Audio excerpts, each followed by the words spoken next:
जय हिंद।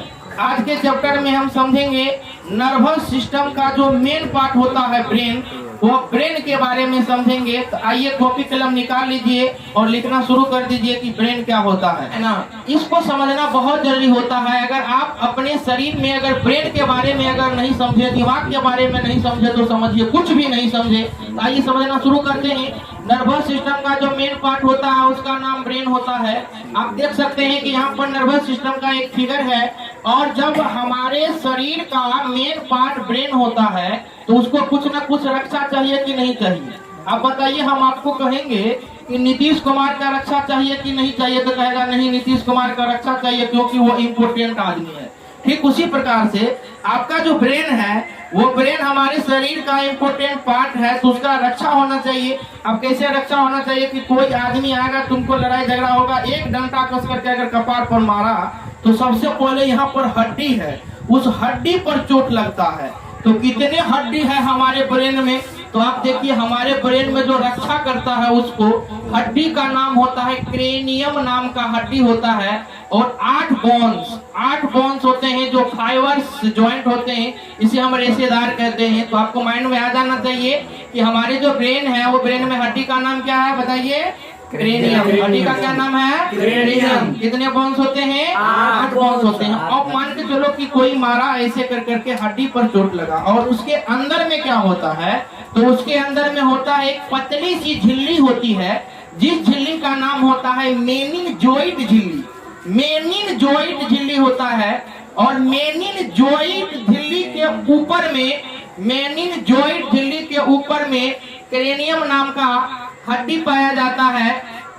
और मेनिनजोइड थैली के अंदर में हमारा ब्रेन होता है। आइए ना, मेनिनजोइड थैली कैसा होता है, जॉइंट थैली कैसा होता है। डॉक्टर साहब ने क्या किया, किसी को ऑपरेशन जब किया माइंड को, यह देखिए ब्रेन है, और ब्रेन के ऊपर में देखिए ये पतली सी झिल्ली, मटकुरी को फोड़ दोगे तो कितना पतली सी, एक मटकुरी का इतना बड़ा निकल जाएगा। और यही पतली सी झिल्ली के अंदर में ब्रेन होता है, और इसी पतली झिल्ली का नाम होता है मेनिनजोइड। क्या नाम होता है बोलो, मेनिनजोइड। और इसके ऊपर में क्या पाया जाता है, क्रेनियम नाम का हड्डी पाया जाता है। और इसके अंदर में जो ब्रेन होता है ना, उस ब्रेन का जो वजन होता है, कितना वजन होता है बताइए तो, 1350 ग्राम, 1350 ग्राम टू 1400 ग्राम का होता है। जिसका माथा बहुत बड़ा होगा उसका 1400 ग्राम हो जाएगा। तो इतनी बात तक आपको जानकारी मिल गई है। आइए अब समझते हैं कि ब्रेन जो होता है ना, वो न्यूरॉन सेल का बना हुआ होता है। कौन चीज का बोलो तो, न्यूरॉन सेल का ब्रेन बना हुआ होता है। कौन सेल का, न्यूरॉन सेल का। यहाँ से ऑब्जेक्टिव क्वेश्चन आता है कि हमारे शरीर का सबसे बड़ी कोशिका कौन होता है, न्यूरॉन सेल। बोल दो, हमारे शरीर का सबसे बड़ी कोशिका क्या होता है, न्यूरॉन सेल होता है, तंत्रिका कोशिका जिसे कहते हैं। अब इसमें जो ये जो ब्रेन है, इसमें क्या क्या होता है और क्या क्या नहीं होता है प्यारे बच्चों, तो अब इस चीज को आप ध्यान से समझिएगा कि ब्रेन के जो अंदर में कोशिका का विभाजन नहीं होता है, इसके अंदर में कोशिका का विभाजन नहीं होता है। और न्यूरॉन सेल के अंदर में सेंट्रोसोम नहीं पाया जाता है। अब यहाँ पर एक पॉइंट है कि जहाँ पर कोशिका का विभाजन नहीं होता है, न्यूरॉन सेल के अंदर में सेंट्रोसोम नहीं पाया जाता है, तो यहाँ पर पॉइंट है क्या कि अगर आपके दिमाग पर कोई मार दिया या कहीं दुर्घटना में आपको बहुत जोर चोट लग गया, तो बचने का कोई उपाय नहीं होगा। इसीलिए हमेशा टीवी में प्रचार में आपके घर में माता पिता, आपको चाहने वाले लोग जो होते हैं, वो कहते हैं कि बाहर जब भी दरभंगा पटना जाइए ना, तो आप हेलमेट लगा कर करके जाइए, क्योंकि आपको जान की रक्षा होगा। और माँ को तो समझ में नहीं आता है कि कोशिका विभाजन नहीं होता है। माँ तो अपने लाल के लिए कहता है कि हमारा बेटा का ब्रेन में चोट लग जाएगा। आप ब्रेन में जानते हैं कि अचानक चोट लग जाता है। किसी किसी को देखते होंगे कि बैठे हैं गिरा मर गया, कुर्सी पर बैठे हैं गिर गया मर गया, ऊपर से थोड़ा सा नीचा हुआ गिर गया और मर गया। मतलब क्या, उसके ब्रेन के अंदर में बहुत ज्यादा चोट लग जाता है और वो मर जाता है। अब ब्रेन के अंदर में अगर चोट लग गया तो वो जल्दी ठीक नहीं होता है।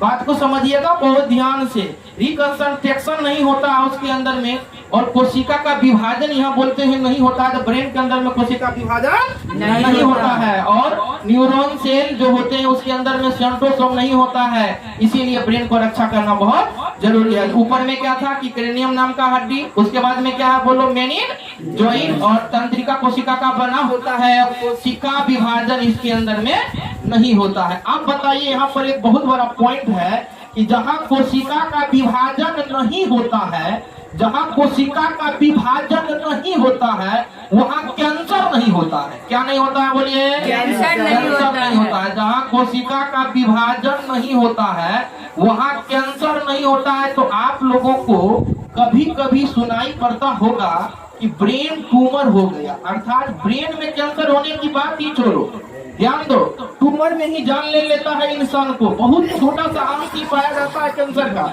और उसी में इंसान की मृत्यु हो जाती है। अर्थात हमारे ब्रेन में जब कोशिका का विभाजन नहीं होता है, अर्थात यहाँ पर ब्रेन कैंसर की बात कहाँ से आई।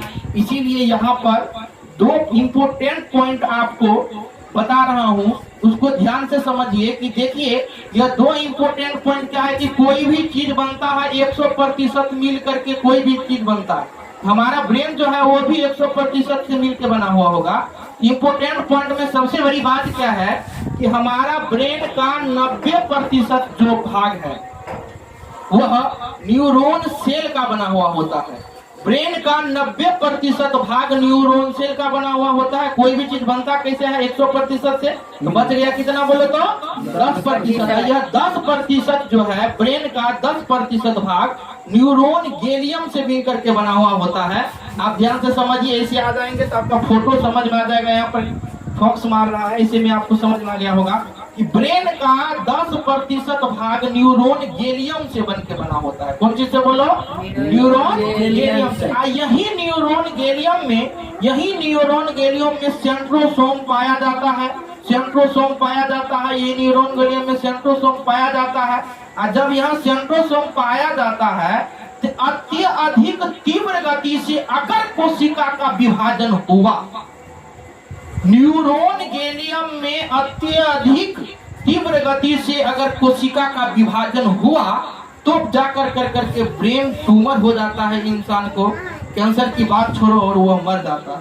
देखिए यहाँ पर अत्यधिक कोशिका का विभाजन 10% न्यूरॉन गैलियम में कैसे होता है, ये बात को ध्यान से समझिए।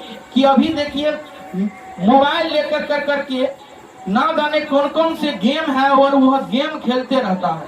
उस वजह से न्यूरॉन गैलियम में कोशिका का अत्यधिक तीव्र गति से विभाजन होने का डर लगा हुआ रहता है। इसीलिए बच्चों लोगों को ध्यान से समझ लीजिए और बात को ध्यान से रखिए कि उसको अगर मोबाइल दिए हुए हैं उसको हमेशा ऐसे करके टिप टॉप करते रहता है, तो उसमें न्यूरॉन गैलियम में कोशिका विभाजन का अत्यधिक तीव्र गति से होने का हमेशा शंका बना हुआ रहता है। इतनी बात की जानकारी आप तक मिल गई है।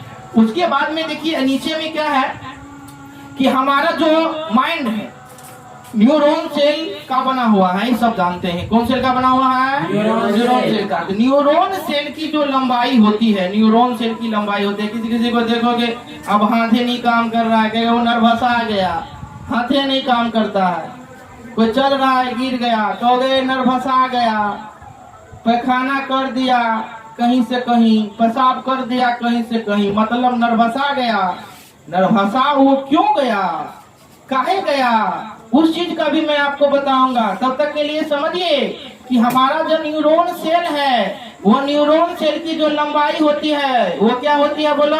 साइनेप्स। और मैं न्यूरॉन के बारे में एक अच्छा सा फिगर बताऊंगा, उसमें एक जोन के बारे में मैं बताऊंगा।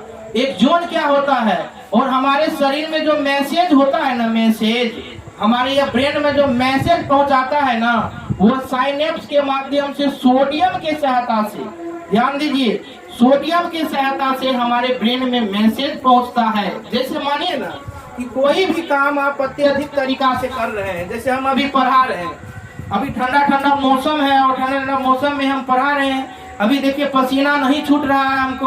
अभी गर्मी होता तो हम पढ़ाते ना तो हमारे शरीर से पसीना छूट जाता, अब पसीना जब छूट जाता है तो उसको चखते तो उसमें नमकीन है, क्या बोलो, नमकीन है, सोडियम है।